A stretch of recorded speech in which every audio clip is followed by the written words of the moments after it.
Anyang India, welcome back to the channel Korean Street. Actually, ఇవాళ మనం సోల్లో ఉన్న హోంగ్డే స్ట్రీట్లో ఉన్నాం. సో ఇవాళ మీకు నైట్ పబ్స్ అంటూ ఎలా ఉంటాయో చూపిస్తానమాట. నైట్ అంటే 1 or 2 hours కాదు, ఈ పబ్స్ స్టార్ట్ అయ్యేది నైట్ 12:30కి అనమాట. సో ఇప్పుడు టైము 7:30 8:30 అనుకుంటే అది మిస్టేక్. యాక్చువల్లీ టైము 1 అవుతుంది. చూడండి, కొరియాలో పబ్స్ ఎంత ఫేమస్ అంటే నైట్ 1కి కూడా ఏదో 7:30కి హడావిడిగా ఉన్నట్టు ఉంది చూడండి. అండ్ ఇవన్నీ మార్నింగ్ 10 దాకా మ్యాక్సిమం ఇట్లాగే ఉంటాయి. సో స్ట్రీట్ మొత్తం ఇలాగే ఉంటుంది. అన్ని హోటల్స్లో ఇలాగే ఎప్పుడు రద్దీగానే ఉంటుంది. మ్యాక్సిమం వీకెండ్స్ ఫారినర్స్ కూడా ఇట్లాగే చాలా ఎంజాయ్ చేస్తూ ఉంటారనమాట. ఇది వచ్చేసి ఫ్రైడే నైట్, సో ఇంకా ఎక్కువ ఉంది. ఎవ్రీడే ఇలాగే ఉంటాయి అనమాట. Friday nights and Saturday nights కూడా ఇట్లాగే ఉంటాయి. ఈ పబ్స్లో ఏంటంటే అన్నీ ఫ్రీ ఉండవు, కొన్ని ఫ్రీ ఉంటాయి, కొన్ని పే చేసే ఉంటాయి అనమాట. సో మనం ఎట్ ఏ టైంలో మల్టిపుల్ పబ్స్కి వెళ్ళొచ్చు. ఒకే పబ్లో ఉన్నా కానీ మనకి బోర్ కొట్టిద్ది అండ్ చాలా తక్కువ ఎక్స్ప్లోర్ చేసినట్టు ఉంటుంది అనమాట. సో ఫస్ట్ మనం ఇప్పుడు ఏం చేద్దామంటే వెళ్ళి ఒక స్టాంప్ వేయించేసుకుందాం, ఒక ఫ్రీ పబ్ స్టాంప్ అనమాట. సో చూడండి ఎంత రష్గా ఉందో. 12:30 దాటిన తర్వాత మ్యాక్సిమం స్ట్రీట్స్ ఇలాగే ఉంటాయి, పబ్ స్ట్రీట్స్ అన్నీ. లైన్లో నుంచుంటున్నాను, వాళ్ళన్నీ చెక్ చేసి like food and water bottles ఏవి అని ఉంచారు. సో ఒక స్టాంప్ వేయించుకుంటున్నాను. మన ఐడి కార్డ్ చూపించాలి. బిలో 18 అండ్ ఎబో 40+ ఉన్న వాళ్ళకి ఈ పబ్స్లో నాట్ అలౌడ్ అనమాట. మ్యాక్సిమం 40+ ఉంటే కనుక ఆపేస్తారు. సో రోజు రెగ్యులర్గా మనకి కనిపించే కొరియన్స్ మనకి ఇక్కడ కనిపించరు అనమాట. చాలా ట్రెండీగా పబ్కి ఎలా రెడీ అయ్యి వస్తారో మీరు చూడొచ్చు. సో లోపల అన్నీ ఎక్స్పెన్సివ్గా ఉంటాయి కాబట్టి బయటే మన సాఫ్ట్ డ్రింక్స్ అట్లాంటి ఏమైనా డ్రింక్స్ కావాలంటే తాగేసి వెళ్ళిపోతూ ఉంటారంట చాలామంది. సో మనము అలాగే ఏదన్నా సాఫ్ట్ డ్రింక్ తాగేసి వెళ్దాం. ఇదిగోండి కొత్త పబ్.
పబ్స్ అన్నీ ఇలాగే లైవ్లీగా చీకటిగా ఉంటాయి అన్నమాట. అండ్ స్ట్రీట్స్ మీద ఇలాగా మ్యూజిక్ ప్లే చేసే వాళ్ళు ఉంటారు అండ్ ఎంజాయ్ చేస్తూ ఉంటారనమాట. మనం రోడ్ మీద ఎక్కువ ఇలాంటివన్నీ చూడొచ్చు ఈ నైట్ పబ్స్ టైంలో. సో అన్నీ ఓపెన్ చేసే ఉంటాయి. ఈ పబ్స్లో నాకు తెలిసి ఫారినర్సే ఎక్కువ మంది ఉంటారనమాట. ఎందుకంటే మిగతా అన్ని కంట్రీస్లో పబ్ అనేది నార్మల్ వాళ్ళ కల్చర్లో ఉంటుంది కాబట్టి సో మ్యాక్సిమం ఫారినర్సే ఉంటారు ఇక్కడ. డిఫరెంట్ కంట్రీస్ నుంచి చాలా మందిని మనం కలవచ్చు. సో అందరూ కొంతమంది బాగా డ్రింక్ చేసి ఉంటారు. సో ఎవరితోటి ఎట్లా ఉంటారు అనేది ఏమీ అర్థం కాదనమాట.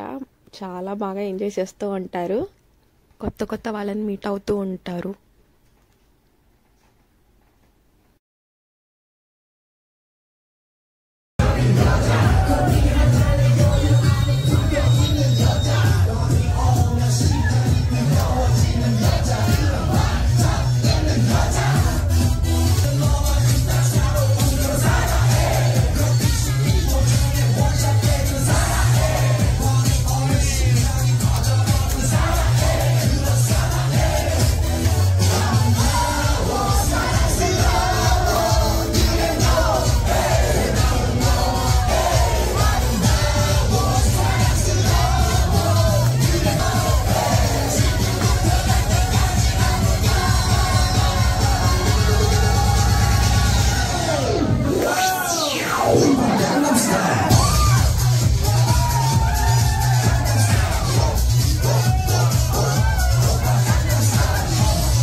సో ఫైనల్లీ ఇవాళ నైట్ మొత్తం ఇట్లా ఎంజాయ్ చేస్తూ గడిచిపోయింది అనమాట. ఒక్క పబ్ కాదు ఇది, మేము 4 to 5 పబ్స్కి వెళ్ళాము. సో మన చెయ్యి అంతా డిఫరెంట్ స్టాంప్స్తో నిండిపోయింది. ఇప్పుడు టైం ఎంత అయింది అంటే మార్నింగ్ 7:30 అయింది. 12:30కి వచ్చిన వాళ్ళు మళ్ళీ మార్నింగ్ 7:30, 8 దాకా కంటిన్యూగా పబ్స్లో ఎంజాయ్ చేస్తూనే ఉంటారు. మార్నింగ్ 10 దాకా ఈ సిచ్యువేషన్ ఇట్లాగే ఉంటుంది అనమాట. సో ఇక్కడ చాలా పబ్స్ ఉన్నాయి. యూత్ మొత్తం ఇట్లాగా పబ్స్ మీద ఉంటారు కాబట్టి పబ్స్ ఎప్పుడు రద్దీగానే ఉంటాయి అన్నమాట. ఫ్రీగా అయితే అయితే ఉండదు. కొన్ని పబ్స్లో అయితే అసలు నుంచోడానికి కూడా ఉండదు.